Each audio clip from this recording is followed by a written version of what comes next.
matters. So be wise and wash your hands regularly to keep those germs at bay.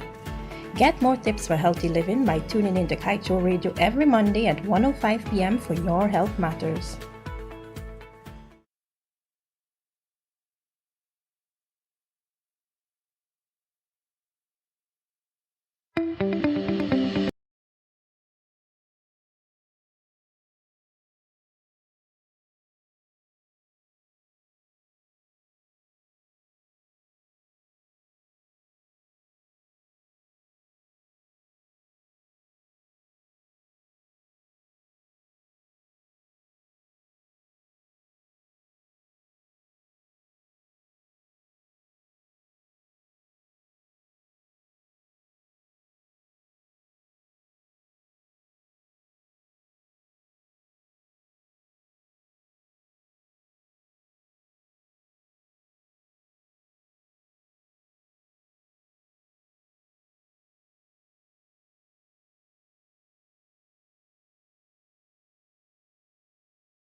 Hello and good afternoon to all our listeners and viewers on Facebook. Welcome to another session of Your Health Matters. I'm your host, Rihanna Ramsey, and today I have with me Dr. Bolan Prasad, Medical Officer of the Georgetown Public Hospital Corporation, Vascular and Kidney Transplant Department, and Mrs. LaShawn Davis Semple, who is a medical social worker attached to that department. Our discussion today will focus on kidney transplant, which is an actual follow-up to what we talked about last Monday, which is kidney diseases. Important to note, our program comes ahead of World Kidney Day, which is observed on March 11th. Welcome to the program, Dr. Prasad and Ms. Davis Semple.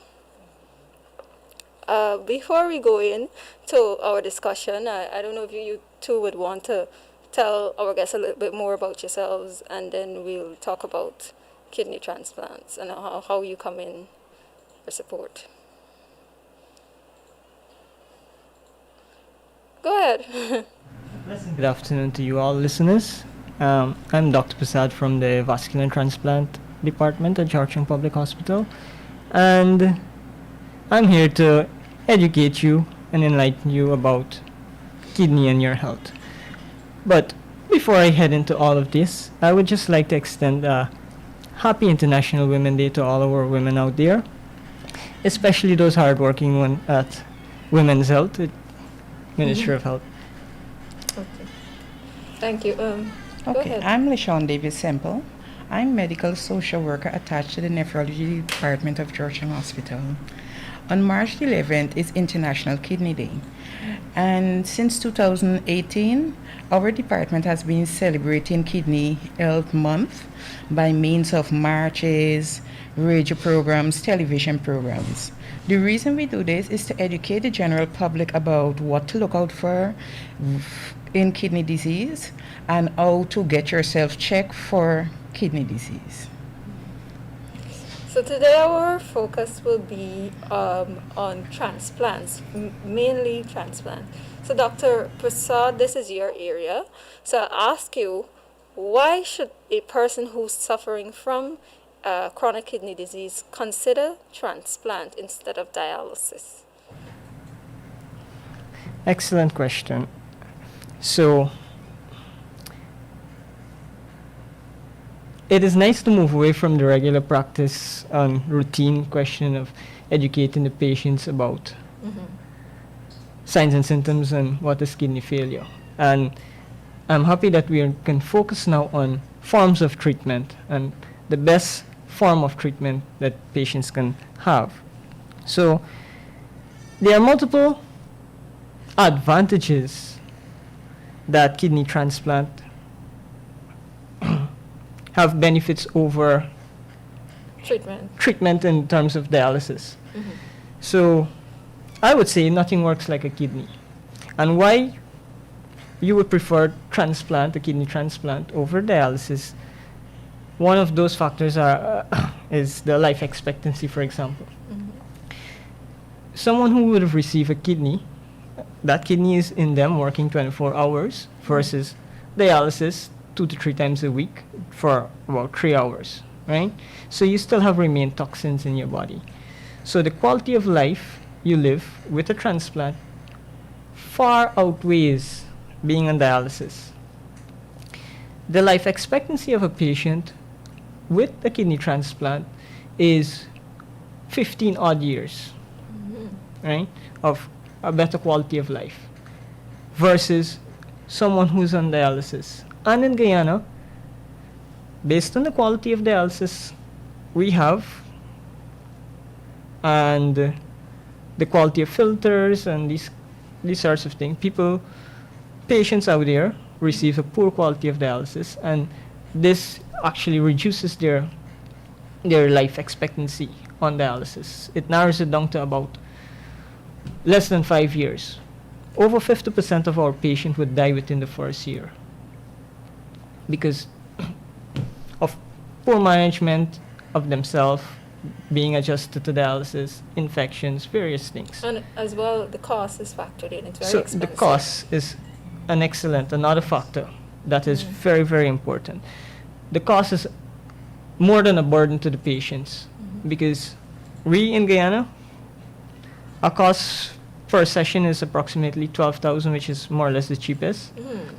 And if you need about 3 sessions per a week, that is about 36,000. You need 100 and something thousand per month, and it adds on over $1 million per year. Half of the population don't even work for $1 million a year. Where do they get the money to survive on dialysis?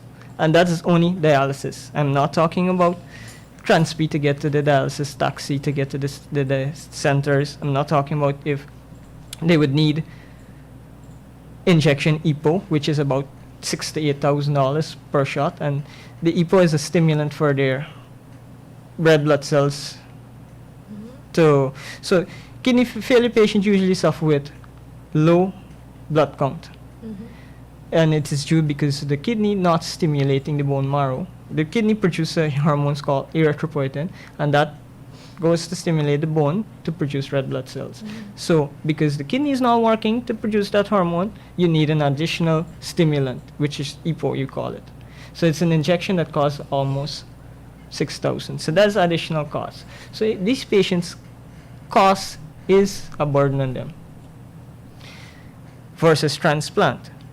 Transplant, it is done free of course. I mean, it is cost to the government, but public hospital, Georgian Public Hospital, withstand that cost. The surgery is free, the stay in the hospital is free, meals are free, all medications are free once provided in the hospital. They basically two factors that the patient would stand some amount of cost. It's the CT, to do a CT scan, and to do something we call a cross-match, to test the compatibility, ensuring that this person kidney can work in the recipient.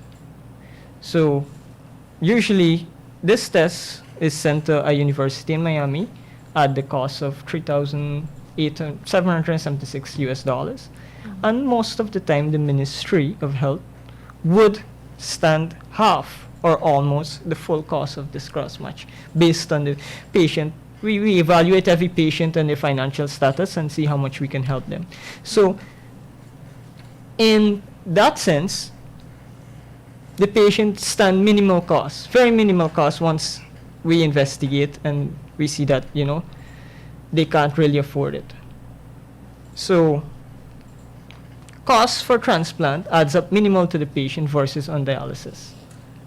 But before you end up at a stage of transplant, you have to know who's eligible. From your perspective, which patient would be eligible for transplant? So we evaluate all patients as possible candidate for transplant once you're below the age of 60 in Guyana. In first world country, they might stand a chance, but we are still a growing country here. So we work harder on the younger patients, those who still have a future ahead of them, who haven't yet lived a life, those who can continue to make contributions to society and not who will just take. We give them a first preference, but everybody deserves a transplant once they are fit. We assess the patients, see transplant is for patients who can comply. Because you don't want to take a kidney and give someone who cannot manage that. It's just like you taking a child and put them to drive a car, right? That child would crash because they don't know how to drive. Likewise, if you don't know how to manage the kidney and you cannot comply with the necessary things that you need to do in a transplant, we'd find that we will have to work even harder on you. Right? And you have this preference list or this you have to separate them in a way because of the availability of organs, right? So the availability of organs at the moment we only do living donor transplant, meaning that if I'm suffering with kidney failure, most of the time, it would be a close friend or relative come forward and say, hey, I would like to donate a kidney to you. And that is what we do at the moment. later on I'll talk about the legislation. I think we'll touch on that, later right? on. And how it would impact us Yeah. with that. But why I mentioned that is because I want our listeners to understand that although the transplant facility is available free of cost, there are some hiccups. So that is why it's very important to take care of your kidney before you get to a stage where you need transplant. So in terms of getting a kidney, an organ, you were touching on that. So we're doing living donor transplant. Could you expound in terms of how that is done? Because not all, I understand, not all persons who opt to donate a kidney would match the person who is in need of a kidney. So how does the hospital deal with that at the moment? I understand there's something called pairing. Could you explain? Yes. So, well, when we identify that someone is end-stage kidney failure, and we tend to ask to meet with the family, we go that extra mile in getting them there, meeting with them. We identify, we educate them, we identify, okay, who could possibly be a donor. We start with the basic things such as a blood group. Well, we have to identify someone who is willing to donate first of all. So we can't force anyone to donate, but let them come for voluntary. And once, even though that they may want to be a donor and the blood group don't match, right, they can still be in a peer exchange, meaning that, let's say you are my donor and your blood group does not match me, and we have another peer in the same position. What we do, we let the other peer donor donate to me, and you donate. So it's a to the other cross peer. match. It's it's a peer exchange, swap. we call it. It's a swap. So in the long run, everyone benefits. So it's a way of improvising so that you can. It is a way of have a- expanding our donor and helping more recipient, because they would just be there. She have a donor, and who cannot donate to her. Yeah. So we try to help patients who in such need. So in terms of the wait list, I understand that we have quite a wait list in terms of persons who want transplant, but they can't get because of this same Yes. issue. What is the wait list like? So I think we have more than 50 patients out there who can benefit from a transplant, but don't have someone who willing to donate to them, or they have someone who willing to donate to them, but they just don't match, or their blood group just don't match. Besides having to find a donor, an organ donor, there are other issues that need to be considered when you're going to get a transplant. Could you touch a bit on that? Because I understand that there are also issues with, like, if you have other health issues like diabetes and so on. So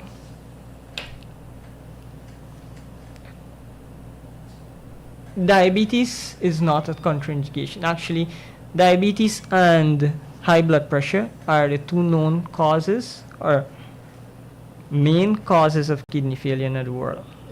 Right? They account for the highest rate of kidney failure. Now, what we have found in our center is that diabetic patients, they tend to be some of the best patients to manage after transplant. We tend to do what wasn't done before in terms of, even though they reached the end-stage renal disease because of their high blood pressure or their sugar, we tend to monitor these patients very close. And in terms of monitoring, we do their vitals, their blood pressure, the sugar, and we keep them in range. And in that way, they benefit from transplant, and the kidney works well in them.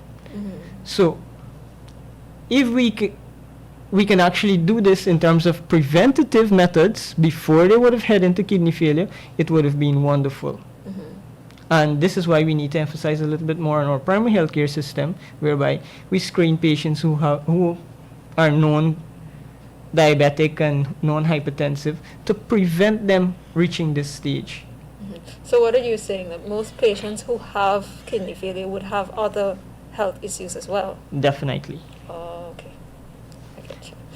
And in that case, what medication would be recommended for patients who would have gone through this whole thing of Transplant? being diagnosed, probably gone through transplant? What are some of the stuff that, So and a diet possibly? medication, you treat your current illness. If you're diabetic, you use well, first of all, diet and exercise. We don't rule out that still continues, right? As your first line of treatment. Then we go on to medication, whatever medication. If we're treating diabetes, you use your metformin, your glycoside, or whether you're insulin dependent. So you We can still- use your medication. You still have to. So this is how we monitor our patients, and our transplant patient would do well because we always let them have their medication using. They're very compliant where medication is concerned. We work extra hard with them so that they would not fail in this aspect in terms of negligence to taking medication, because even if a diabetic patient move on to transplant, they would have to continue using their diabetic treatment, their medication, and so on, medication for rejection of the kidney, which are the immunosuppressant, mycophenolate, tacrolimus, prednisolone, etc. Okay. Right? So, if you don't take these medications, you would lose the kidney. So we are stern on them on that aspect and all other aspect in terms of managing their other underlying sickness so that it wouldn't really occur. Are there instances, I'm not sure if this would be something, are there instances where a person went through transplant and their kidney, for some reason their body isn't functioning with the kidney that they receive? Is there a possibility of that happening? Yes, we did have one patient as such late last year. These things are described in textbook, so it does happen. Okay. And I should say we didn't expect it to happen, but we are fortunate to identify it Yes. when it did happen during the phase, because he was still in the hospital, and we addressed that issue. Because most of the time patients, when they reject in instance of that, they end up being dead. And Wow. fortunately we managed to address that issue in a timely fashion. But this is where also why we do the cross matching, to prevent issues as such. So majority of the cases, if we don't do it, can lead into. So we do have lots of cross matches that we usually send, which come back with patients being unable to receive a donor, because when we send the flow cross match, who we call to Miami, it comes back saying, okay, this is a good donor, this is not a good donor because of genetic. Okay, so we'll just go to a short break, and when we come back, we'll talk a bit more about kidney transplants and its legislation, and then we'll hear from Miss Semple Davis, a medical social worker. That's an interesting topic attached to the department.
Welcome back, listeners and viewers across Facebook. You're on Kaieteur Radio and you're listening to Your Health Matters. I'm your host, Rihanna Ramsey, and we have Dr. Bolan Prasad from the GPHC Vascular and Kidney Transplant Department with us, and Mrs. LaShawn Davis Semple, who is a medical social worker attached to the department, and they're talking to us about kidney transplants today.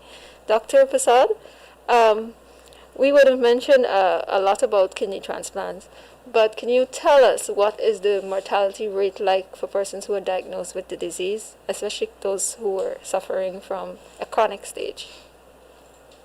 So, this is a question whereby your mortality rate depends on the sickness that you suffer with. That's one. And heading into kidney failure, if we're going to look at the two main causes, hypertension and diabetes, if you screen them, you have early onset, or you know that they might be in stage. Well, kidney failure have different stages, stage 1, 5, and after 5 is end stage. So if you manage to find some, or well, you identify someone as in kidney failure, you can actually manage them and have them controlled for a long period of time based on how well you control them. It could be like we would have identified someone in stage 4 kidney failure in 2018 who come for preemptive transplant, and he's still, actually is more than one, they're still there because they're managed closely at stage 4 kidney failure for the past 4 years, and they're doing well without even starting on dialysis or having that preemptive transplant. So it all depends on how well you manage that patient, and that patient manage themselves in compliance. Now, if you don't manage this patient, or this patient have poor management, the rate can progress rapidly into end-stage renal disease. And when they're in end-stage renal disease, they will need treatment in terms of dialysis or transplant then. And patients who on dialysis actually decrease your life expectancy rapid. Right? It can patients, as I say, most of our patients would die within the first year. 50% of the patients on dialysis would die with poor management and poor quality of dialysis. And transplant would expand. If you have an early transplant, we would say you can actually have transplant without going on dialysis. And that's what we call preemptive. That's what I mean by preemptive transplant. So we identify that you have kidney failure, and before you receive dialysis as a form of treatment, you receive transplant as a form of treatment, skipping that whole dialysis phase. And how many persons usually up to that? So far, again, we only done one patient as such, and because of, I should say, we need to educate our population more, right? They need to know more of their health and their sicknesses, because we fail to identify patients with kidney failure early, because kidney failure don't tell you, okay, you have kidney failure. You start in signs and symptoms when you are way into close to end stage, basically. So it's basically a sneaky disease. It's sneaky, right? So if you don't screen, you have you're suffering with diabetes and hypertension, and you don't screen yourself on a yearly basis or 6 months to know that yes, you have the risk. Okay, you have diabetes, you're exposed. You have the risk of getting kidney failure, right? So you need to keep constant check on that. And how can they get screened? Any health facility would do simple blood tests, checking for your bone and creatinine, and that's first. We are at a point, your department, basically Georgetown Public Hospital Department, Kidney Transplant Department, headed by Dr. Kaieteur Prasad. He has been pushing for legislation to opt or advance what you're doing in terms of transplants. Could you tell our listeners or explain to them what stage you are in terms of getting better organ donor transplant on stream? So, very interesting. For a number of years, we have been bringing forward the idea of having the bill passed for brain dead legislation, and so that we can be able to do cadaveric transplant. Now, we have managed this year to push forward with that bill. We made great progress on that aspect. So we are at the phase where the bill is being drafted in Guyana laws and regulation in that form. So we just have to review it and make that final proposal so that Parliament can and the Cabinet can have a look and clear it as. I understand that we should be getting this legislation by mid-year. Once everything progresses well, we should be able to get it by mid-year. And what would this mean for persons who are on the wait list? This would be more than a plus for those patients who are on waiting list, because almost or very frequently we see patients coming in, accident patients coming in being brain dead, and their organs can be used. And we have a lot of young persons, when you talk to them about, hey, would you like to be a donor, providing you're brain dead, they say yes, why not? Because what will become of my organ when I die? Matter goes back to matter. And if we don't have this legislation, how does it affect you? So it affects us as well as the ICU doctors, right? Because together with this legislation, the brain dead legislation is among the legislations that we are fighting for.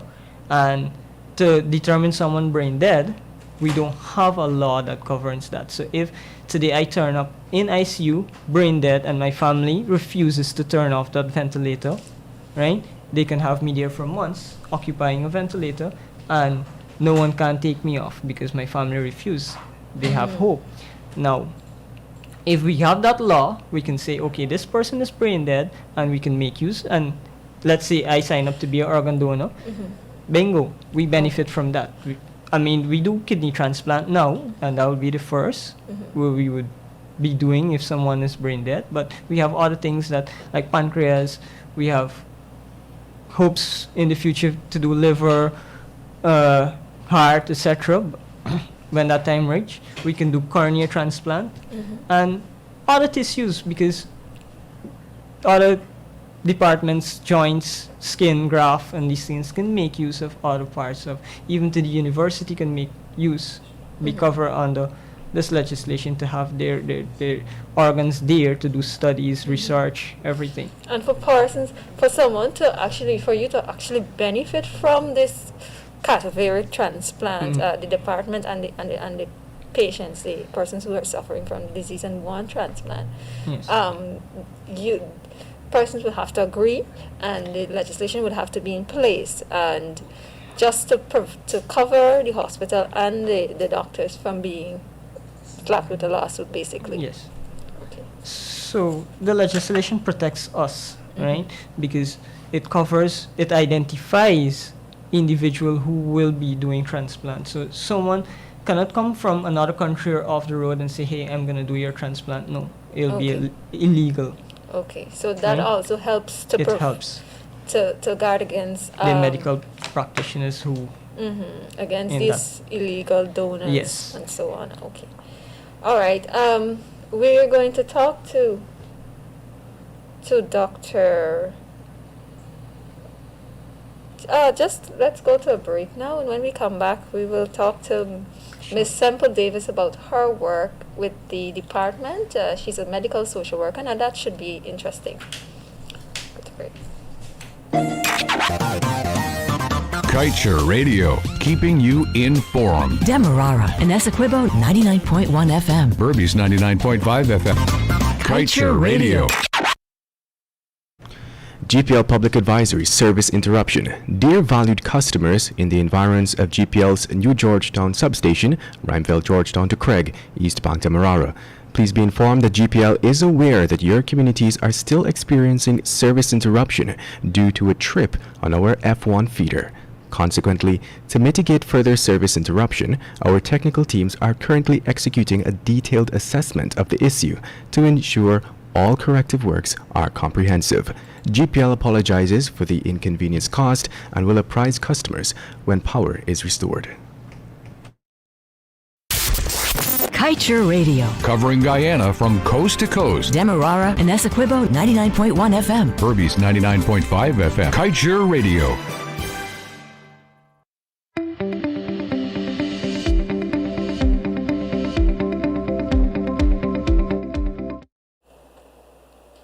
Welcome back to the program, and now you're joining us.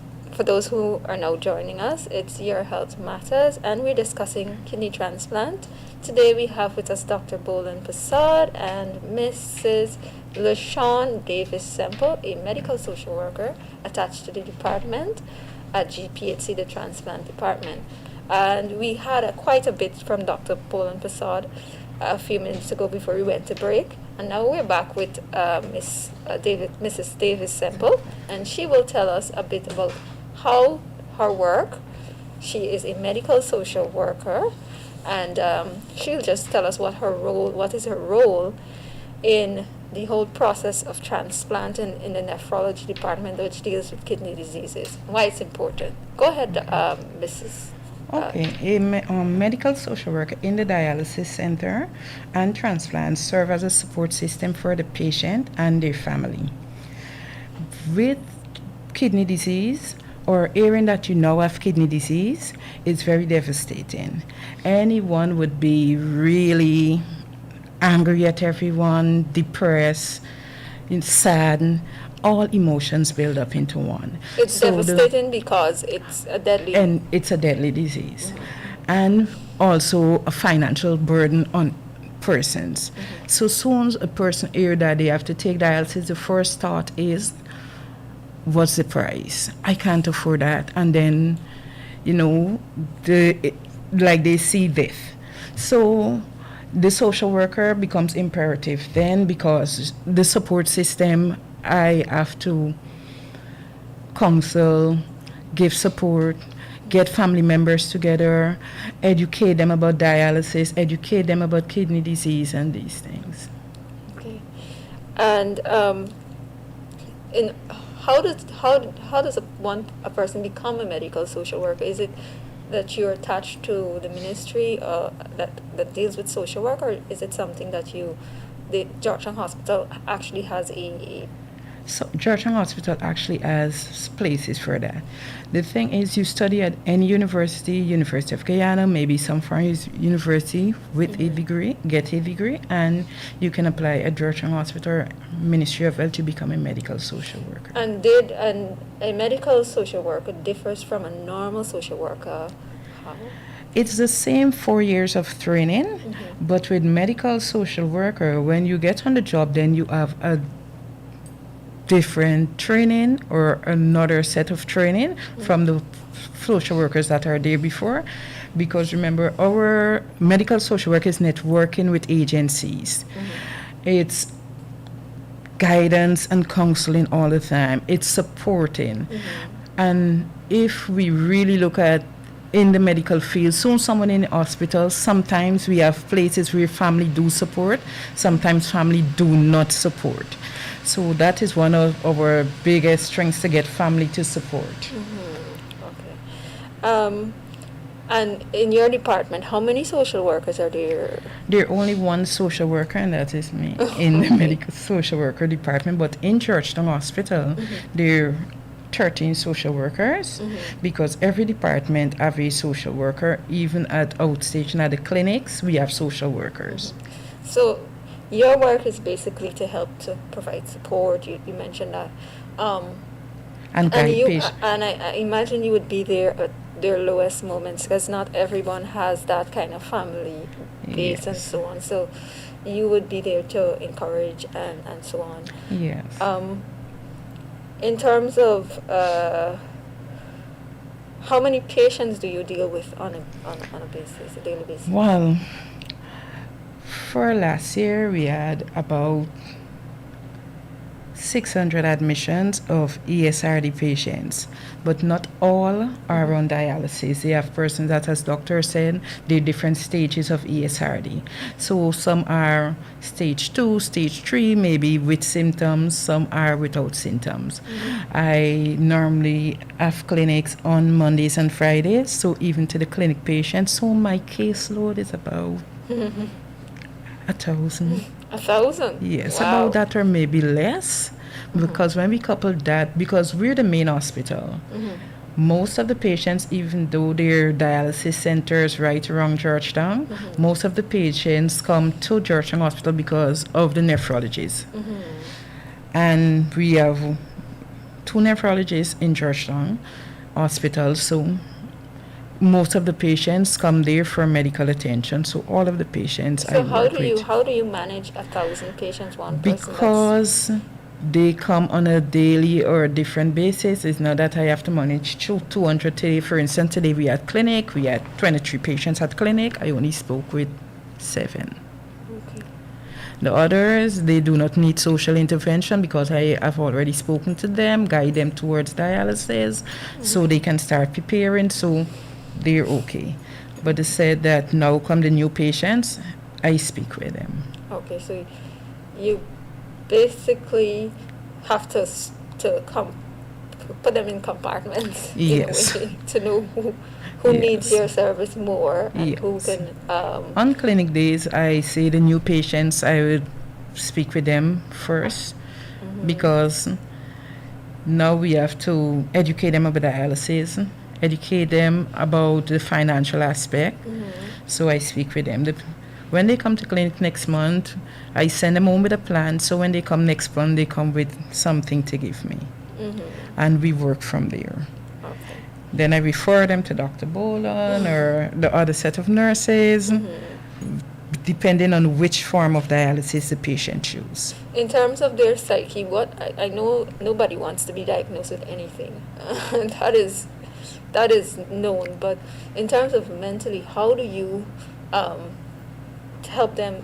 I don't know if they would have depression. I don't know. Well, yes, they do suffer with depression, but we would say it's not clinical depression.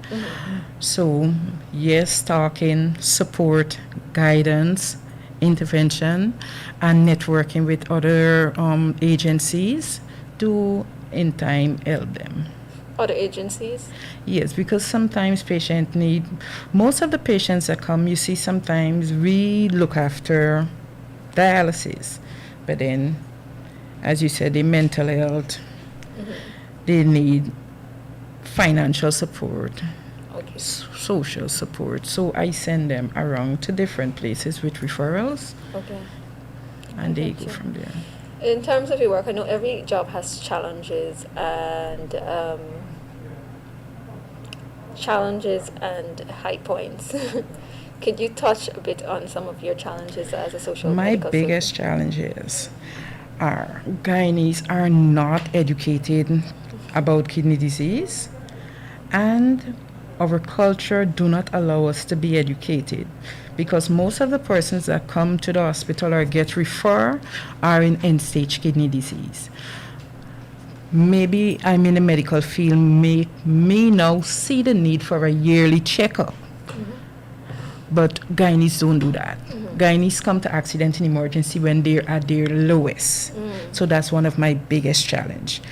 Because if a patient is diabetic and maybe troubling with high blood pressure and they're going to a clinic, I think they should check on that. Or some of our patients, they know they're diabetic, they know they have high blood pressure, but they manage that at home. They drink some bush boil up, something that someone tell them, and they do that until it's crashing. So that's one of my biggest issues. The other one is when the patient start dialysis, they cannot afford dialysis. The cheapest dialysis around Georgetown or Guyana is $12,500. And as Dr. touched on it, is per session, is 3 sessions per week. Plus they have to get medication, a change of diet. And after dialysis, some patients can walk out and catch a bus, some patients cannot. So we have to put all of that into it. So it's roughly $200,000 a month, and the doctor said nobody works for that.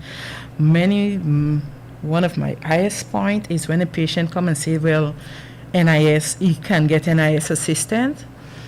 I'm happy for the entire day because I know definitely when the patient can get NIS assistance, that's 80% of the dialysis cost. The patient could always get up to 2,000 or 3,000 and go to the center. But when they have no assistance like insurance or NIS, there's nowhere else for me to turn to. I understand. I would have asked Dr. Prasad to touch on a lot of things, but I think this would be his area. I know that everybody is affected by COVID-19. Could you touch a bit on how it has affected the transplant department and in terms of dialysis? I had it on my sheet and I forgot to. Oh, go ahead. Sorry. COVID-19 did indeed affect everyone worldwide. Mm-hmm. Yes, it indeed affect us and our transplant patient because it affected the transplant patient, but because our transplant patient, they're on medication, immunosuppressants, to prevent them rejecting the kidney. They are highly susceptible to any infection out there. Yeah. And at the beginning of the pandemic, we would have asked them not to go to work. We would have give them letter to stay home and these kind of things. But they eventually get and blend into the system. But with good management of your patient and you educate them well where hygiene and everything is concerned and all preventative methods, they are able to maneuver in society. And thank God, none of our transplant patients had COVID. So I hope that they keep doing what they're doing and continue the good work. So transplants are back now? Yes, so we would normal? have started doing surgery since last year, October. The entire hospital for all elective cases for the first part of the year after we started with COVID had shut down. Yes, I know that. And a lot of patients who were on the list for transplant would have been postponed until. And with research and everything, we decided to start back our transplant to benefit those patients, take them off of dialysis. How many patients would have benefited We did since October? 5, 6, I think. 6. So, yes. Okay.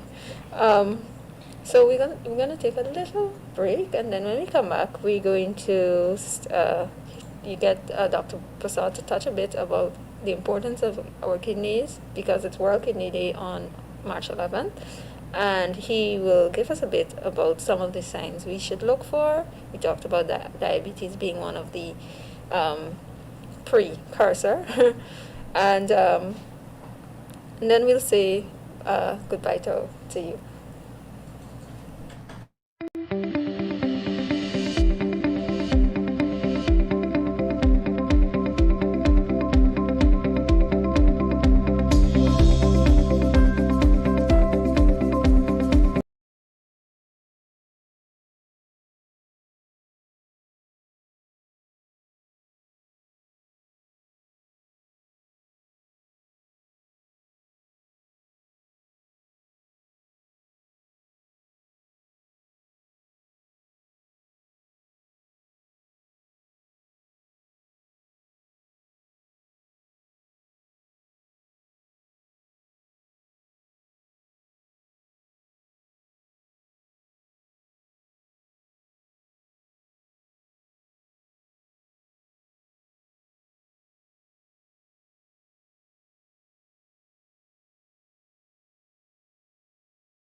Welcome back to the program. We're wrapping up.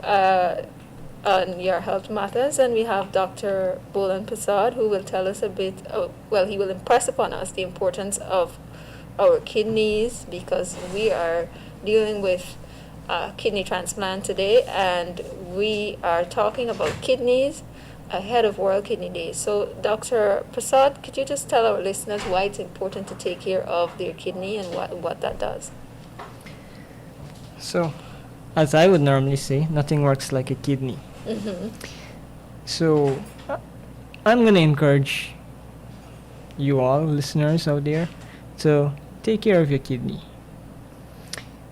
As I would say, if you're free from sickness, that doesn't mean you can't eat healthy, live a healthy lifestyle, so that you can prevent any signs of sickness. It doesn't mean I'm talking about kidney failure, but there are a lot of sickness that contribute and cause kidney failure, and that we can actually take precaution. Diet is very important. If we have diabetes and high blood pressure, we can actually monitor that, treat it, live with it forever with treatment, and have it controlled and prevent the complications.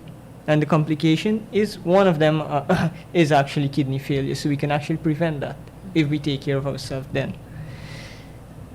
The kidneys, it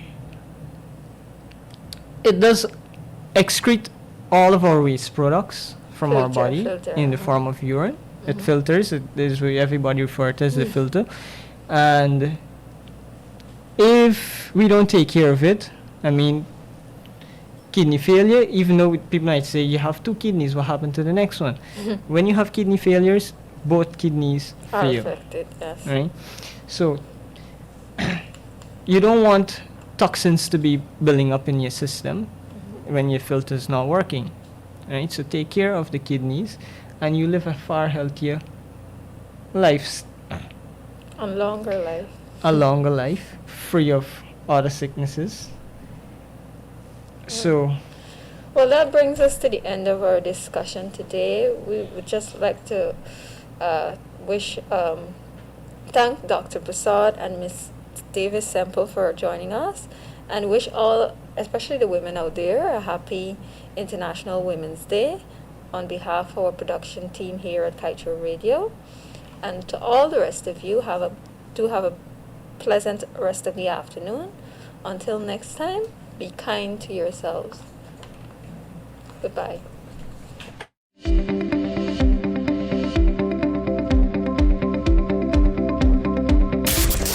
Kaieteur Radio. Covering Guyana from coast to coast. Demerara